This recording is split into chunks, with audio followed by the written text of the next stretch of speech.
एक गांव में एक फौजी था। बेचारा फौजी बहुत सरल और सीधा था। बचपन में ही उसके माँ बाप का देहांत हो गया था। वह अपने माता पिता का इकलौता संतान था। फौजी ने शादी भी नहीं की थी, भाई नहीं, बहन नहीं। वह अकेला ही कमाता, अकेला ही खाता और उसके खर्चे के बाद जो पैसे बच जाते वो उसे फौज में जमा करता जा रहा था। समय बीतता रहा। फिर एक दिन उसकी मुलाकात एक सेठ से होती है जो फौज में माल सप्लाई करता था। उन दोनों के बीच परिचय बढ़ते बढ़ते दोस्ती में बदल जाती है। वो दोनों अक्सर मिलते जुलते थे और एक दूसरे का खैर-क्षेम पूछा करते थे। एक दिन सेठ उस फौजी के सामने एक प्रस्ताव रखता है कि मैं एक व्यापारी हूँ और मुझे व्यापार का अच्छा अनुभव भी है, सो तुम्हारे पास जो पैसे हैं मैं उसको अपने कारोबार में लगाकर कुछ ही दिनों में बढ़ा दूंगा। फौजी ने कहा, सेठ जी भला इसमें मेरा क्या फायदा है? सेठ, अरे फौजी भाई, जो पैसा तुम्हारे पास है वो बढ़ नहीं रहा बल्कि उतने के उतने ही पड़ा है। यदि तुम मुझे दे दो तो मैं उसे कारोबार में लगा दूं तो पैसे से पैसा बढ़ जाएगा और कारोबार में जो फायदा होगा उसमें हम दोनों बराबर के हिस्सेदार होंगे और तुम्हारा मूलधन भी तुम्हें मिल जाएगा। ये सुनकर फौजी बड़ा खुश हुआ और उसने अपना पैसा सेठ को देने को तैयार हो गया। फौजी ने सेठ को अपने पैसा दे दिया और सेठ जी ने उन पैसों को अपने व्यापार में लगा दिया। समय के साथ साथ सेठ का व्यापार भी बढ़ता गया। सेठ को खूब कमाई होने लगी और कुछ ही दिनों में उसका कारोबार बढ़ गया। फौजी अपने काम में ईमानदारी से लगा रहा, परंतु कुछ ही दिन बाद बॉर्डर पर लड़ाई छिड़ गई। युद्ध की घोषणा हो गई और उस फौजी को लड़ाई में जाना पड़ गया। लड़ाई के मैदान में फौजी घोड़ी पर चढ़कर लड़ने गया। वह घोड़ी इतनी अड़ियल और बदतमीज थी कि फौजी जितनी जोर से लगाम खींचता वह घोड़ी उतनी ही तेज भागता थी।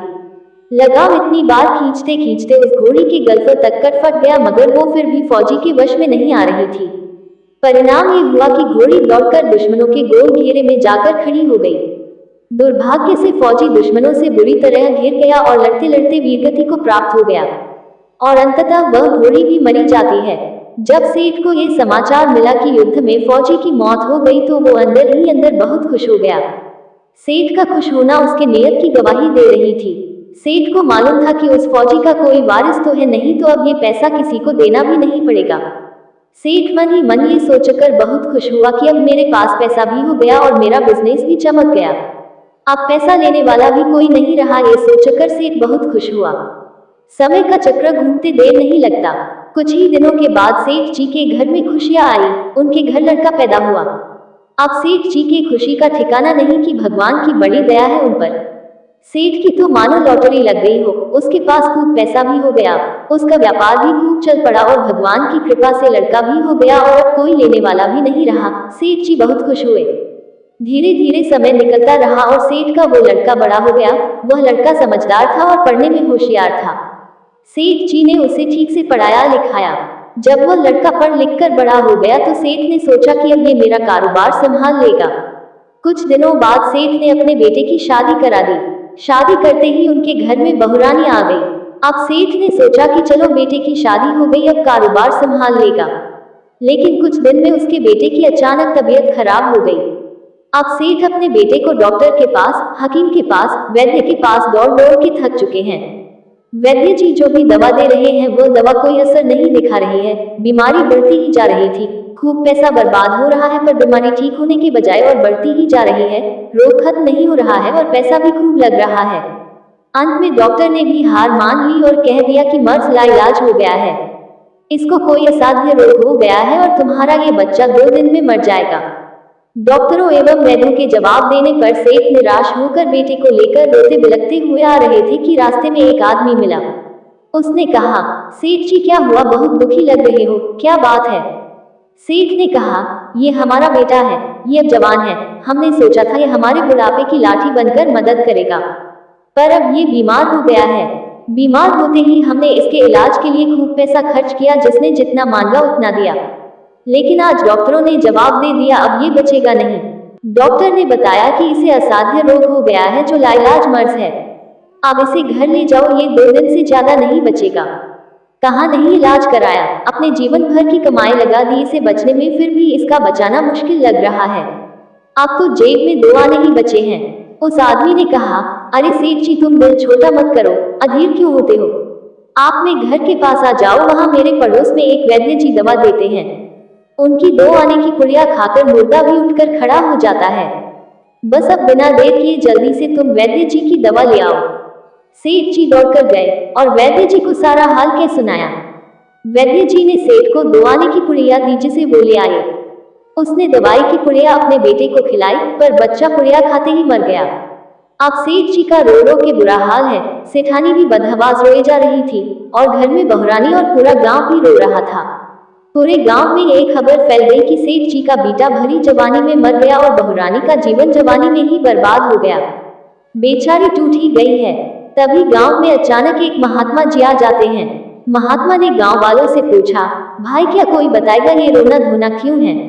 लोग बोले, महात्मा जी बेचारे इस सेठ का एक ही जवान लड़का था, वो भी मर गया, इसलिए सब लोग रो रहे हैं, सब दुखी हो रहे हैं।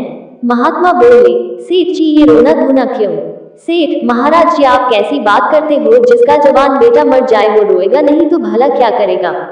महात्मा बोले, तो आपको क्यों रोना आ रहा है? सेठ बोला, महाराज मेरा बेटा मरा तो और किसको रोना आएगा? महात्मा, उस दिन तो तुम बड़े खुश हो रहे थे सेठ। सेठ, मैं किस दिन खुश हो रहा था ये आपकी कह रहे हैं? महात्मा, तुम्हारे मित्र फौजी ने जिस दिन तुम्हें पैसा दिया था। सेठ, हाँ कारोबार के उससे पैसा लिया था तो खुशी थी। महात्मा, और उस दिन तो आपकी खुशी का ठिकाना ही नहीं था सेठ जी। सेठ, किस दिन की बात कर रहे हैं आप? महात्मा, याद करो सेठ, जिस दिन तुम्हारा फौजी मित्र मरा था तुम कितना खुश हो रहे थे। अरे जिस दिन फौजी मर गया तुमने तो सोचा कि अब क्या, वो तो मर गया तो पैसा भी नहीं देना पड़ेगा, तुम्हारे पास माल भी बहुत हो गया, कारोबार भी खूब चमक गया और किसी को अब कुछ देना भी नहीं पड़ेगा, ये सोचकर बहुत खुश थे तुम। क्यों? सेठ लज्जा से सर झुकाते हुए, हाँ महाराज ये सच है, मैं खुश तो था। महात्मा, और उस दिन तो तुम्हारी खुशी का ठिकाना न था सेठ, पता नहीं कितनी मिठाइयां बांटी थी तुमने। सेठ, किस दिन? महात्मा, अरे सेठ जी जिस दिन तुम्हारा लड़का पैदा हुआ था। सेठ, महाराज इसमें गलत क्या है? लड़का पैदा होता है तो कौन खुश नहीं होता है? मैं भी खुश हो गया तो क्या बात हो गई? महात्मा, उस दिन तो खुशी से आपके पैर जमीन पर नहीं पड़ते थे। सेठ, महाराज किस दिन? महात्मा, अरे जिस दिन तुम अपना बेटा ब्याहने जा रहे थे। सेठ, महाराज भला बेटा ब्याहने जाता है कौन खुश नहीं होता? हर आदमी खुश होता है तो मैं भी खुश था।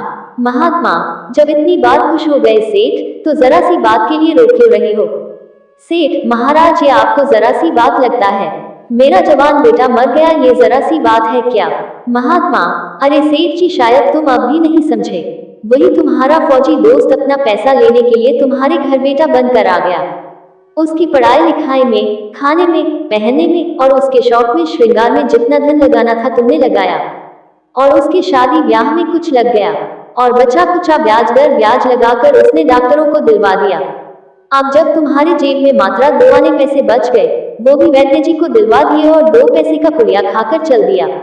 अब कर्मों का लेना देना पूरा हुआ, जैसी करनी वैसी भरनी। सेठ ने कहा, महाराज हमारे साथ तो कर्मों का लेन देन था, चलो मान लिया हमारे साथ तो जो हुआ सो हुआ, लेकिन वो हमारी जवान बहुरानी घर में तड़प रही है, बेसुध रो रही है, भरी जवानी में उसको धोखा देकर विधवा बनाकर चला गया, उसका क्या जुर्म था महाराज की उसके साथ ऐसा गुनाह किया? महात्मा बोले, ये वही घोड़ी है जिसने जन्म में उसको धोखा दिया था, भरी जवानी में उसको उस घोड़ी की वजह से धोखा मिला और वो मारा गया, इसने भी जवानी में उसको धोखा दे दिया। दोस्तों, हमारे जीवन में जो कुछ भी हो रहा है वो सब हमारे कर्मों का लेखा जोखा है, जिसका हिसाब किताब हमें एक दिन तो देना ही पड़ता है। इसलिए हमें कभी किसी का बुरा नहीं करना चाहिए, सबके साथ प्रेम और ईमानदारी के साथ रहना चाहिए। दोस्तों, अगर आपको कहानी पसंद आई तो वीडियो को लाइक करें, शेयर करें और हमारे चैनल को सब्सक्राइब करना न भूलें। धन्यवाद।